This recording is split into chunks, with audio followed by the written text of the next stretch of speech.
하나님의 귀한 말씀 마음에 새기는 시간들이 될 수 있기를 바랍니다. 우리 시온 찬양대가 찬양을 하였는데, 내가 넘어졌지만 내 힘으로 일어나는 것 아닙니다. 하나님께서 우리의 삶에 힘을 주사 하나님께서 세우시고 하나님께서 건져주시고 하나님께서 구원하십니다. 이처럼 내 힘으로 사는 것 같아도 내 힘으로 내 인생을 사는 것 아닙니다. 하나님의 주시는 힘, 하나님의 전권으로 우리의 인생이 인도되어지는 줄로 믿습니다. 그 믿음을 가지고 오늘 본문에 나오는 말씀, 내가 자식을 잃게 되면 이르리로다 라고 하는 믿음을 가지고 우리의 삶의 모든 일들을 하나님께 의탁하고 하나님께 맡기는 삶이 될 수 있기를 주님의 이름으로 축원합니다. 저는 1987년 5월 5일 날 결혼하였습니다. 결혼할 때 교회 청년들이 큰 현수막 하나를 붙여 놓았는데, 미녀와 야수 결혼하다라고 하는 내용으로 걸었습니다. 저희 아내와 제가 다른 여러 가지가 있는데 그 중에 하나를 소개해 드리면, 저희 아내는 수영을 참 잘합니다. 저는 수영을 못합니다. 근데 저는 수영은 못하지만 잠수는 또 기가 막히게 합니다. 그런데 저희 집사람은, 저희 아내는 수영은 하는데 잠수는 못해요. 몸이 물속에 들어가지를 못합니다. 그런 다른 점을 가지고 있습니다. 포항에서 부교육자로 있을 때 바닷가에 가서 그 모래 밑에 묻혀 있는 그 조개를 따오는 것은 접니다. 자맥질을 해서는 그 바다 모래 속에 있는 조개를 저는 건져옵니다. 그런데 제 아내는 발로 이렇게 비벼서 여기에 조개가 있습니다 라고 하는 것을 가르쳐 줄 수는 있는데, 아무리 애를 써도 몸이 물속으로 들어가지를 않습니다. 대신에 제 아내는 먼 곳까지 수영을 해서 나아갑니다. 저는 바라만 볼 뿐이지 그 안에 있는 곳으로 수영해 나아갈 수가 없습니다. 그러니까 늘 부러웠어요. 수영을 잘 하는 모습을 보고, 당신은 수영을 잘하니까 나한테 그 수영하는 법을 좀 가르쳐주면 좋겠다라고 이야기하니까, 수영 쉬워요 라고 이야기합니다. 어떻게 하면 그렇게 수영을 잘할 수 있습니까? 라고 이야기하니까, 몸을 물에 맡기라 라고 이야기합니다. 몸을 물에 맡기면 몸이 뜨게 되어 있으니까 그냥 발로 치고 손으로 저으면 됩니다. 너무나도 쉽다고 이야기하는 거예요. 근데 저는 그게 안 됩니다. 아무리 해봐도 따라가지 않아요. 몸이 떠 있는 게 아니라 자꾸 몸이 가라앉는다라고 하는 것 때문에 저는 수영에 대한 공포의 마음을 가지고 있습니다. 여러분들, 생존 수영이라고 하는 것 아시나요? 이 생존 수영은 여러분들 꼭 배우셔야 됩니다. 내가 물가에서 조난을 당하였을 때 주변에 나를 구해줄 사람이 없습니다. 내가 발버둥 쳐서 그 물속에서 나오기는 좀 역부족이라고 생각되어질 때는 생존 수영을 합니다. 이것은 어떤 수영을 해서 이 지점에서 저 지점으로 옮겨가는 것이 목적이 아닙니다. 그냥 물 위에 떠 있는 거예요. 물속에서 발버둥 치면서 내 체력을 소비하는 것이 아니라 물 위에 떠 있으면서 그 누군가가 나를 위해서 구조해 주는 그 순간을 기다리기 위해서 필요한 수영이 생존 수영입니다. 이 수영은 다른 법이 없습니다. 그냥 편안한 가운데 허리를 펴고 물 위에 누우면 저절로 몸이 물 위에 뜬다라고 하는 그 원칙을 이야기하고 있습니다. 누워서 떡 먹기인데 그거 안 될 이유가 없겠다라고 해서 저도 따라해 봅니다. 웬걸요, 되질 않습니다. 저는 누웠다 그러면 물이 제 얼굴에 들어오고 제 코로 들어오기 때문에 남들이 쉽다라고 이야기합니다. 누워서 떡 먹기라고 이야기하는 그 생존 수영도 저는 되지 않습니다. 옆에서 지켜본 제 아내가 하는 말이, 몸에 힘이 너무 들어가서 그래요. 그 물에 몸을 맡기세요 라고 이야기하는데 그게 되지를 않습니다. 사랑하는 성도 여러분, 어쩌면 물에 몸을 맡기라라고 하는 그 간단한 원리가 우리의 믿음 생활에서도 나타난다고 믿습니다. 하나님의 말씀이 무엇인가요? 염려하지 마라, 걱정하지 마라, 내가 너와 함께 함이라. 너의 삶의 모든 것을 내게 맡기라 라고 하나님 말씀하고 계십니다. 우리가 걱정함으로 키 한 자를 더할 수 있습니까? 우리가 염려함으로 머리카락 색깔 하나를 바꿀 수 있습니까? 아무리 근심하고 걱정하고 염려해도 키 한 자를 더 키울 수 없고 우리의 머리카락 색깔 하나도 바꿀 수 없다면 무엇 때문에 염려하느냐? 염려하지 마라 라고 말씀하시면서 우리의 삶의 모든 것을 하나님께 맡기라 말씀하십니다. 그럼에도 불구하고 우리는 매일의 삶 속에서 근심합니다, 걱정합니다, 염려합니다. 이런 일이 일어나면 어떻게 될까라고 생각하면서 불안한 마음을 가지고 하루하루를 살아가고 있습니다. 큰 일만 걱정하고 염려하는 것이 아니에요. 작은 일도 걱정하고 염려하며 살아갑니다. 우리의 24시간 365일 근심, 걱정, 염려가 떠난 적이 언제 있었습니까? 여기 앉아있는 모든 사람들, 아니 대한민국에 사는 모든 사람들, 아니 전 세계에 사는 모든 인생들이 한순간도 빠짐없이 근심하고 걱정하고 염려하며 살아갑니다. 하나님의 말씀입니다. 누가복음 12장 25절에서 26절의 말씀은 이렇게 기록합니다. 또 너희 중에 누가 염려함으로 그 길을 한 자라도 더할 수 있느냐? 그런즉 가장 작은 일도 하지 못하면서 어찌 다른 일들을 염려하느냐? 근심하고 걱정하고 염려해도 아무런 도움이 되지 못하니까 걱정하지 마라, 염려하지 마라, 너의 모든 일을 하나님께 맡기라 라고 말씀하십니다. 하나님이 우리의 인생을 책임져 주실 테니 걱정하지 말고 살아라, 염려하지 말고 살아라. 이것이 하나님의 말씀의 교훈입니다. 우리들이 행하는 근심의 내용이 무엇인가 한 학자가 분석하여 생각해 보았습니다. 40%는 일어나지도 않을 일, 없는 일을요 걱정하고 염려한답니다. 내가 걱정하고 있는 모든 걱정의 한 40% 정도는 일어나지도 않을 일에 대해서 근심하고 걱정하고 염려합니다. 나머지 30%는 지나간 일을 생각하면서 속상해하면서 염려하고 걱정합니다. 이미 지나간 일을 어떻게 바꿀 수 있을까요? 그럼에도 불구하고 우리의 마음속에 근심, 걱정, 염려로 부둥켜 안고 있습니다. 12%는 내가 걱정하지 않아도 될 일을 걱정하며 살아갑니다.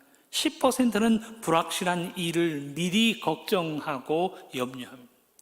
8% 남아있는데 그 8%는 어쩔 수 없는 환경임에도 불구하고 우리는 끌어안고 근심합니다. 걱정하고 염려합니다. 결국 무슨 내용인가요? 우리의 힘으로 할 수 없는 일임에도 불구하고 우리는 그 모든 것들을 끌어안고 걱정하고 염려하고 불안해하면서 우리의 삶의 순간을 살아가고 있습니다. 오늘 본문에서 이야기하는 잃게 되면 잃으리로다 라고 한 말, 이제 하나님 걱정하지 않겠습니다. 이 모든 것들을 하나님의 손에 의탁합니다. 하나님께 맡깁니다 라고 하는 그 믿음의 고백의 내용을 담고 있습니다. 내가 걱정해도 소용이 없잖아요. 내가 염려해도 아무런 변화가 없지 않습니까? 내가 발버둥 친다고 해서 이 문제에서 빠져나갈 수 없는 것임을 아오니 하나님, 이 문제마저도 하나님께 맡깁니다. 그 믿음의 고백과 함께 잃게 되면 잃으리로다 라고 고백하고 있습니다. 오늘 본문에 기록된 이 모든 내용은 야곱이 그의 아들들에게 고백하고 있는 내용입니다. 야곱에게 12아들이 있었는데 12아들들 중에 좀 더 특별하게 사랑하였던 아들이 곧 요셉이라고 하는 아들입니다. 야곱이 요셉을 특별히 사랑하였다라고 하는 것에는 어떤 상당한 이유가 있습니다. 사랑하는 아내 라헬과의 사이에서 낳은 아들이 요셉이었기 때문이에요. 다른 아들을 다 낳고 11번째로 낳은 아들, 그야말로 노년에 얻은 아들이기 때문에 야곱은 이 요셉을 특별히 더 사랑하였습니다. 요셉도 아버지를 극진히 모시고 섬기는 가운데 아버지에게 효를 행한 것으로 보여지고 있습니다. 아버지의 마음을 한 번도 아프게 한 적이 없는 그야말로 착한 아들이요 선행을 행하는 아들로 야곱에게는 각인되어 있습니다. 근데 이 요셉이 형들의 미움을 받아서 애굽의 종으로 팔려감을 당합니다. 아버지는 이 내용을 자세히 알지 못해요. 그냥 아들 요셉이 형들을 만나러 갔다가 짐승들을 만나게 되었고 짐승들에게 찢겨 죽었다라고 하는 것으로만 알고 있습니다. 사랑하는 아내 라헬과의 낳은 사이에서 낳은 아들은 이제 베냐민, 그 한 아들이 남아 있을 뿐입니다. 그런데 애굽에 다녀온 아들들이 베냐민을 데리고 애굽으로 가야만 곡식을 다시 사올 수가 있습니다. 베냐민이 동행하지 않는다면 우리는 애굽으로 내려갈 수 없습니다 라고 이야기하면서 베냐민 없이는 애굽으로 갈 수 없습니다 라고 이야기합니다. 아버지 야곱은 생각하기를 요셉은 죽었다라고 생각합니다. 애굽으로 내려갔던 아들들 중에 시므온이 볼모로 잡히는 일이 발생되어지고 있습니다. 다시금 곡식을 사와야 살아갈 수 있는데 베냐민을 데려가지 않고는 애굽으로 갈 수 없다라고 하는 문제가 발생하고 있습니다. 여러분들 같으면 보낼 수 있을까요? 요셉이라고 하는 아들은 죽었고 첫 번째 애굽에 내려가서 곡식을 구하러 내려갔을 때에 시므온이 볼모로 잡히고 있습니다. 자꾸 안 좋은 일이 생기는 거예요. 근데 형제들이 또다시 곡식을 사러 애굽에 가기 위해서는 베냐민이 동행해야 합니다라고 이야기를 합니다. 라헬과의 사이에서 낳은 유일한 아들입니다. 남은 하나의 아들이 이 베냐민을 고민 없이 내어줄 수 있을까라고 하는 질문이. 베냐민을 낳을 때 그의 어머니 라헬은 산고로 인하여 죽고 말았습니다. 그야말로 야곱의 삶에는 산 넘어 산 항상 문제가 끊이질 않고 나타나고 있습니다. 정상적인 상황에서도 베냐민을 보낼 수 없는데 이 베냐민마저도 애굽으로 내려가서 그 어떤 변을 당하면 야곱의 마음이 어떨까 한번 질문해 보시기를 바랍니다. 야곱의 고민하는 바가 무엇인가 창세기 41장 38절에는 기록되어져 있습니다. 야곱이 그의 아들들에게 이렇게 이야기합니다. 야곱이 이르되 내 아들은 너희와 함께 내려가지 못하리니 그의 형은 죽고 그만 남았습니다. 만일 너희가 가는 길에서 재난이 그에게 미치면 너희가 내 흰 머리를 슬퍼하며 수월로 내려가게 함이 되리라. 그러니까 베냐민 못 보내겠다. 라헬과의 사이에서 유일하게 남은 한 아들인데 이 베냐민을 보낼 수 없다. 그야말로 절대로 보낼 수 없다. 무슨 일이 있어도 베냐민 보낼 수 없다라고 이야기해요. 만일 이 베냐민에게 무슨 일이 생긴다면 이 베냐민에게 생긴 일로 인하여 자신은 저주받은 삶을 사는 것이고 자신은 슬퍼하며 수월 지옥으로 내려가는 것이 맞다라고 생각하면서 그러니 베냐민 보낼 수 없다. 베냐민 내가 지켜야 되겠다. 베냐민 내 곁에 두고 이 아들을 애굽으로 보낼 수 없다라고 이야기를 합니다. 저는 오토바이 면허는 있지만 오토바이를 타고 시내를 돌아본 적이 없습니다. 마음 같아서는 좀 부릉부릉 하면서요 시내를 좀 타고 다니고 싶어요. 제가 오토바이를 탄다라고 했을 때 제일 먼저 반대하는 사람이 누구이겠습니까? 제 아내예요. 절대로 못한다. 자기 살아생전에는 당신 오토바이 타는 일 없을 거다라고 이야기하면서 반대를 합니다. 왜 반대를 할까요? 위험하기 때문이잖아요. 들리는 말로는 오토바이 판 사람이 오토바이 가게에서 오토바이 한 대를 팔고는 하는 말이 과부 한 사람 더 생겨나겠네 라고 할 만큼 오토바이가 위험하다라고 하는 것 잘 알고 있지 않습니까? 그 위험한 데에 아들을 내어줄 사람이 어디에 있습니까?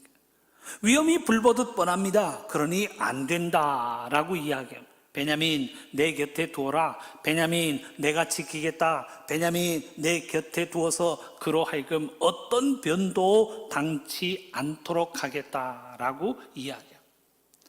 야곱이 너무너무나도 괴로워하면서 내가 베냐민을 지켜야 되겠다라고 이야기합니다. 그 마음이 창세기 43장 6절에는 기록되어져 있습니다. 이스라엘이 이르되 너희가 어찌하여 너희에게 또 다른 아우가 있다고 그 사람에게 말하여 나를 괴롭게 하였느냐. 나는 보낼 수 없다. 나는 내가 베냐민 지켜야 되겠다라고 생각하면서 보낼 수 없다. 절대로 보낼 수 없다라고 주장하고 있습니다. 보내지 않음으로 다른 문제가 생기지 않으면 괜찮은데 문제는 살기 위해서 아들을 애굽으로 보낼 수밖에 없는데 아들들이 곡식을 사기 위하여 애굽으로 내려갈 때는 반드시 베냐민이 함께 동행해야 한다라고 하는 사실이 전제되어져 있습니다. 이 베냐민을 끌어안고 있는 것만으로는 자신들이 당하고 있는 이 가뭄의 문제를 해결할 수가 없어요. 다른 방안이 없습니다. 살자면 양식을 구해야 하고 양식을 구하려면 베냐민이 동행해서 애굽으로 내려가 양식을 사와야 한다라고 하는 것이 본문의 상황입니다. 끌어안고 있자니 기근에 줄여 죽게 생겼고 내어 애굽으로 내려가게 하자니 베냐민이 죽을 위기에 처해 있다라고 하는 상황 속에서 야곱은 고민하고 또 고민합니다. 우리가 오늘 본문으로 봉독한 11절에서 15절까지의 말씀은 야곱이 모든 것을 하나님께 맡기고 자신의 아들들에게 명령하고 있는 내용으로 기록되어지고 있습니다. 이제까지는 안 된다, 베냐민을 보낼 수 없다라고 주장하지만 뭔가 큰 깨달음을 가지고 마음의 각오를 가지고 내 아들 베냐민을 데리고 가라라고 이야기하면서 고백한 내용이 11절에서 15절까지의 내용입니다. 그 중에서 13절과 14절을 제가 현대인의 성경으로 봉독해 드립니다. 너희 동생도 그 사람에게 즉시 데리고 가거라. 너희 동생 베냐민입니다. 안 된다고 이야기했던 그 베냐민, 내 동생 베냐민을 데리고 그 사람에게 가거라. 전능하신 하나님이 그 사람 앞에서 너희에게 자비를 베풀어 그가 시므온과 베냐민을 돌려보내기를 원할 뿐이다. 내가 자식을 잃게 되어도 하는 수 없다. 내 소원은 그들이 다 돌아오는 것이다. 볼모로 잡혀있는 시므온도 돌아오고 베냐민도 건강함 가운데 다시 돌아오는 것을 내가 소원한다. 내가 바란다. 내가 희망한다. 그러나 모든 것이 하나님의 손에 달렸으니 내가 자식을 잃게 되는 일이 생겨도 나는 할 수 없다. 잃게 되면 잃는 것이다 라고 그는 고백하고 있습니다. 이 본문의 내용을 우리 개역 성경으로 봉독하면 내가 자식을 잃게 되면 잃으리로다 라고 고백하고 있습니다. 자신의 힘과 방법을 통해서는 베냐민의 안전을 보장할 수 없다라고 하는 것을 깨달아야 합니다. 자신이 지켜 베냐민이 건강한 것이 아니라 하나님이 지켜주실 때에 지켜지는 것이라 라고 하는 것을 깨닫습니다. 자기가 아무리 수고하고 노력한다라고 할지라도 자신의 힘으로 베냐민을 지키는 것이 아님을 그는 고백하고 있습니다. 결국 하나님께서 베냐민과 함께 하시고 하나님께서 베냐민을 지키시고 하나님께서 베냐민을 돌려보내실 때에 그가 고향으로 돌아올 수 있다는 사실을 깨닫습니다. 이 깨달음과 함께 자신의 아들 베냐민을 하나님의 손에 의탁하면서 내가 자식을 잃게 되면 이르리로다 라고 결단하고 있습니다. 사랑하는 성도 여러분, 우리가 인생을 살면서 착각하는 거 하나가 있습니다.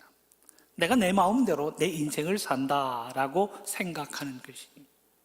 여러분들 이 땅에 태어날 때 내가 남자로 태어나야 되겠다, 여자로 태어나야 되겠다, 여러분들 스스로 의지에 의해서 태어나셨습니까?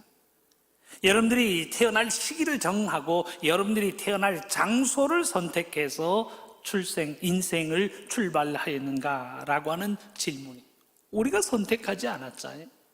내 성별을 내가 정한 것 아니요, 내가 평생 가지고 사는 이름이지만 그 이름도 내가 정한 것이 아님을 우리는 잘 알고 있습니다. 내 마음대로라고 이야기하지만 내 마음속에 갖는 생각이 내 마음대로 되나요? 조금 전까지 근심, 걱정, 염려가 있었는데 근심하지 말아야지 하는 순간에 근심, 걱정, 염려가 우리의 삶을 떠나가는가라고 하는 질문입니다. 미움을 원하는 사람이 어디에 있겠습니까? 기쁨을 원하지 않는 사람이 어디에 있겠습니까? 그럼에도 불구하고 기뻐하는 즐거움은 잠깐이요, 원치 않는 슬픔과 고독과 외로움과 미움이 우리의 마음속에 자리한다는 사실을 우리는 부인할 수 없습니다. 내가 내 생각을 가지고 내 인생을 산다라고 생각하지만 내 마음의 생각조차도, 내 마음의 감정조차도 내 마음대로 할 수 없는 것이 우리들의 인생임을 이야기하고 있습니다. 그러니 하나님의 말씀은 인생에 대하여 염려하지 말고 하나님께 맡기라라고 이야기합니다. 걱정하고 염려해도 아무런 바뀜이 없다면 걱정할 것이 무엇인가? 우리들의 인생을 하나님께 맡기고 하나님의 손에 의탁할 것을 명령하고 있습니다.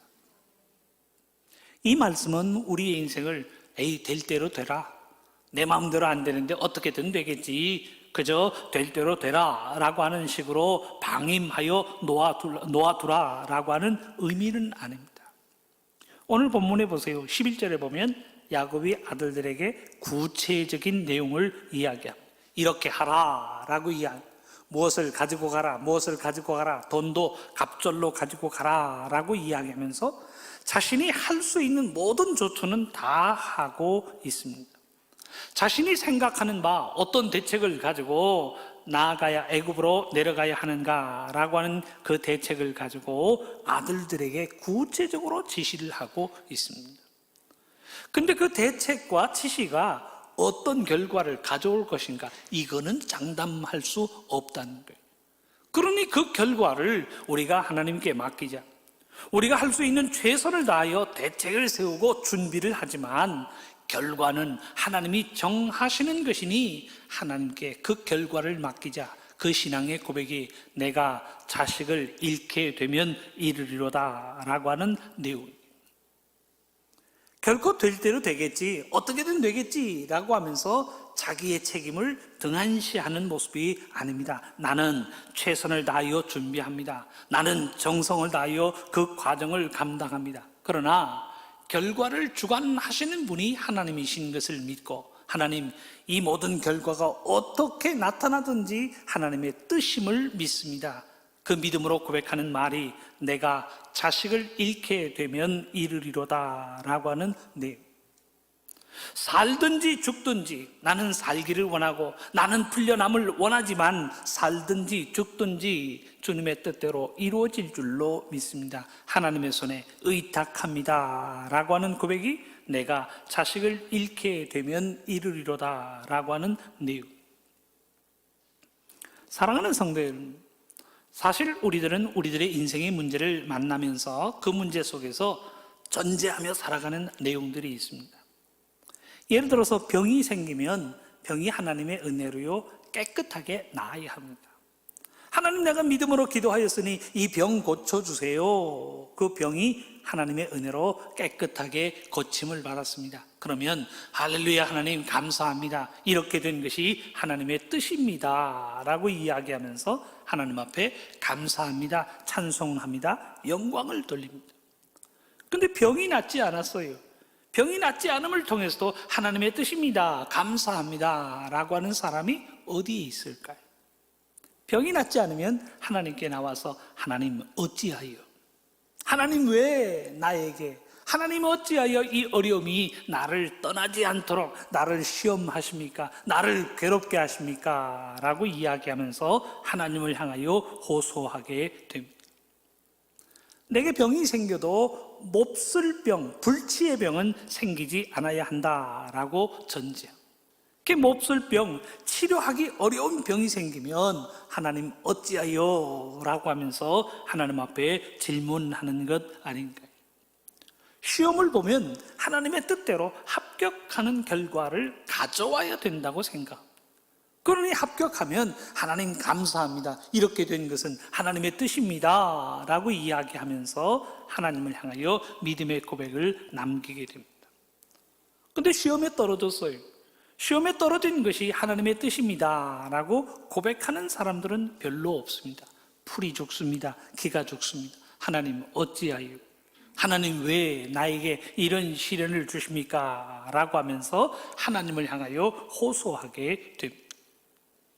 마음에 계획하는 바가 이루어지면 하나님의 뜻입니다 라고 이야기하지만 마음에 계획하는 바가 이루어지지 않았어요. 마음의 소원이 이루어지지 않았습니다. 그러면 하나님을 향하여 하나님 어찌하여? 하나님 왜? 라고 하나님 앞에 반문하게 됩니다. 이처럼 시험과 문제 앞에서 우리가 전제하는 것들이 있어요. 시험은 떠나가고 문제는 풀려야 합니다. 그래야 하나님의 뜻이고 하나님의 영광을 드러내는 것입니다 라고 하는 전제가 우리의 마음속에 있습니다. 그러니 풀릴 때에는 감사하지만 풀리지 않을 때에는 하나님 왜? 하나님 어찌하여? 라고 하면서 하나님을 향하여 원망하게 됩니다. 성경에 나오는 내용도 그런 것 아닌가요?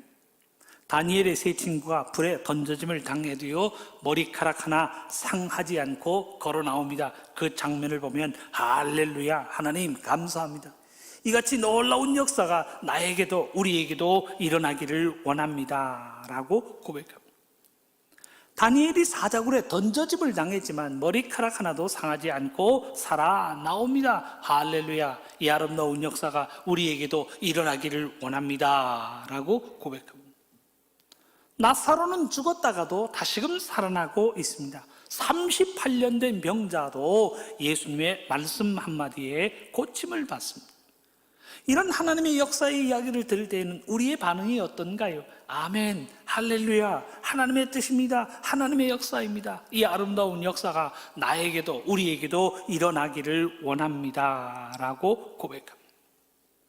그런데 이적과 기사가 나타나지 않아요. 이적과 기사가 나타나지 않는다면 하나님을 향하여 어찌하여? 하나님 왜? 라고 하면서 눈물로 하나님 앞에 나와 호소한다는 이야기입니다. 사실 성경을 보면 믿음을 지켰으면서도 하나님의 이적과 기사가 나타나지 않는 순간들이 많이 등장하고 있습니다. 왜 초대교회 집사 스데반이 복음을 증거하는 가운데 돌에 맞아 죽도록 하나님께서 두셨을까요? 믿음으로 산 스데반, 죽음을 각오하고 복음을 증거할 때 왜 주의 천사가 그 순간에 등장하여 스데반을 보호하고 스데반을 살려주지 못하였을까라고 하는 질문. 헤롯 왕이 동방 박사들의 이야기를 듣고 베들레헴 지경에 2살 미만의 모든 아이들을 죽이라 라고 이야기해요. 왜 하나님께서 천사들을 동원하여서 아무런 이유도 모른 채 억울하게 죽어가는 2살 배기의 그 어린 아이들의 죽음을 막지 못하셨을까라고 하는 질문입니다. 왜 그들을 구하는 아무런 일도 나타나지 않은 것일까? 우리는 질문해 볼 수 있습니다. 초대교회 교인들이 얼마나 큰 환난과 핍박을 당하였는가 여러분들 잘 아시잖아요. 예수 그리스도를 믿는다라고 하는 이유 때문에 그들은 화형을 당합니다. 모든 재산이 몰수당합니다. 불이익을 당하고 비인권의 상황 속에서 사자굴에 던져짐을 당하고 있습니다. 처참히 죽어나감에도 불구하고 그리스도인들의 그 불합리한 죽음에 대해서 항변하는 그 어떤 사람도 나타나지 않고 있습니다. 초대교회에 얼마나 많은 그리스도인들이 핍박을 당하고 죽임을 당하였습니다. 왜 그들을 구하는 하나님의 역사가 나타나지 않았을까라고 하는 질문입니다. 역사가 나타나지 않으니 하나님께서 그들을 버리신 것일까요? 하나님께서 그들의 기도와 간구에 외면하신 것일까요? 하나님이 그들을 구하지 않으셨으니 그들이 하나님의 징벌과 하나님의 버림 속에서 망한 인생을 산 것인가? 라고 하는 질문이 아니지요. 아무리 큰 어려움이 있고 아무리 큰 고통이 있고 풀 수 없는 문제로 인하여 좌절하는 순간에도 하나님은 우리와 함께 계심을 말씀은 약속하고 있습니다. 우리가 잃어버리고 흩어짐을 당하는 순간에도 우리의 손을 놓지 않고요, 꼭 쥐고 계시는 분이 계신데 그분이 우리의 하나님이십니다.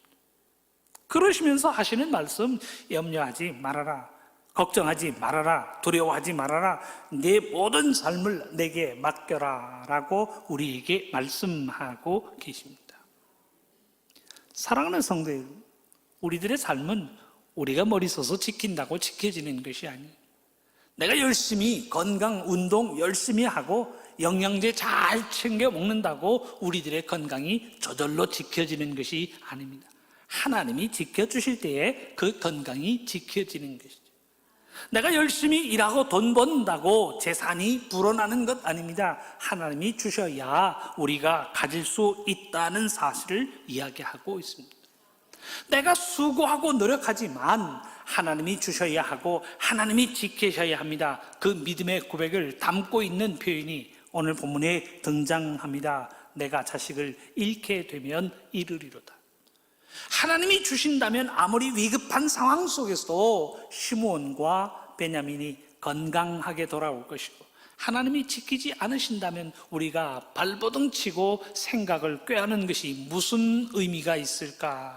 그 믿음의 고백을 가지고 잃게 되면 잃으리로다 라고 고백하고 있습니다. 이 말은 하나님 모든 결과를 주님께 맡깁니다. 내가 할 수 없는 한계 상황 밖으로 이제는 이 베냐민을 내보내는데 하나님 책임져 주시기를 원합니다. 하나님께 맡깁니다. 내가 할 수 있는 한계 밖으로 베냐민이 걸어 나가옵는 하나님, 이 모든 과정을 지켜주시기를 원합니다. 내가 잃게 되면 잃으리로다 라고 고백하고 있습니다. 우리는 성경에서 이런 믿음의 고백을 대합니다. 에스더가 왕 앞에 나아가면서 고백하는 말이 있죠. 내가 죽으면 죽으리이다 라고 하는 고백입니다. 자신은 왕궁에 있으니 살 것이라 생각하지 않았어요. 자신이 왕 앞에 나아간다고 왕이 자기를 죽일 것이라고 생각하지 않았습니다. 모든 것이 하나님의 손에 달려 있다라고 고백합니다. 그러니 모든 유대인들과 함께 금식한 이후에 내가 죽으면 죽으리이다. 내가 죽게 되는 것은 저 사람들이 나를 죽이는 것이 아니라 하나님께서 내게 그 모든 환경을 허락하신 것이니 내가 어찌 이것을 피할 수 있을까? 그 믿음의 고백과 함께 내가 죽으면 죽으리이다. 죽게 되면 죽는 것이다. 하나님께서 죽음으로 인도하시면 나는 죽음의 길을 갈 것이고, 하나님께서 개혁의 길을 원하시면 개혁의 길을 갈 것이니 내 삶을 주님께 맡깁니다. 그 고백을 담고 있는 말이 내가 죽으면 죽으리이다 라고 하는 내용입니다. 사랑하는 성도 여러분, 이 믿음의 고백을 가지고 우리의 삶의 모든 문제를 하나님께 맡기고 하나님 앞에 의탁할 수 있기를 바랍니다. 내가 움켜쥐고 근심하고 걱정하면서 탈진하며 살아가는 것이 아니라 하나님의 뜻대로 이루어지기를 원합니다. 하나님께 맡기는 가운데 믿음의 승리를 살아야 할 우리들의 삶인 줄로 믿습니다. 처음의 이야기로 돌아가 보십니다. 생존 수용을 소개해 드렸는데, 이 생존 수용은 물에 자신의 몸을 맡기는 것이라 이야기할 수 있어요. 저는 안 된다고 말씀드렸습니다. 근데 생존 수용을 하면 1시간이 넘게도 2시간이 넘게도요, 오랜 시간 속에서도요 힘을 빠지지 않고 생존할 수 있는 수용법이라고 이야기합니다. 오랜 시간 속에서도 자신의 힘과 에너지를 저축하면서 자신의 생명을 지킬 수 있다라고 이야기를 합니다. 근데 반대로 내가 여기서 벗어나기 위해서 발버둥을 칩니다. 발버둥을 치면 칠수록 이 에너지가 빠져나가 생존의 가능성이 낮아진다라고 이야기합니다. 바라기는 사랑하는 성도 여러분, 우리의 주위에 우리의 삶을 힘들게 하고 어렵게 하는 많은 문제들이 등장하잖아요. 그 많은 문제와 어려움들 속에서 우리의 삶을 하나님의 손에 의탁하는 삶이 될 수 있기를 바랍니다. 우리의 삶의 모든 것을 하나님의 섭리에 맡기는 삶이 될 수 있기를 바랍니다. 결코 아무것도 안 하면서 어떻게 되겠지 방관하자는 이야기가 아닙니다. 내가 수고하고 노력하고 헌신하고 우리의 할 수 있는 최선을 다하지만 그 일의 결국은 하나님의 손에 달려있다라고, 그 하나님의 섭리에 우리의 삶을 맡기자라고 하는 이야기입니다. 살아도 주를 위하여 살고 죽어도 주를 위하여 죽는다라고 하는 믿음의 담대함으로 우리의 삶의 순간에 임할 것을 우리에게 이야기하고 있습니다. 그 임마누엘 하나님의 손길에 우리의 삶을 의탁하는 믿음의 모습이 될 수 있기를 바랍니다. 내 삶은 주께 맡겼사오니 하나님의 뜻을 위하여 인도하여 주실 줄로 믿습니다. 그 믿음의 고백과 함께 어떤 삶의 환경 속에서도 믿음으로 승리하는 우리 모두가 될 수 있기를 주님의 이름으로 축원합니다.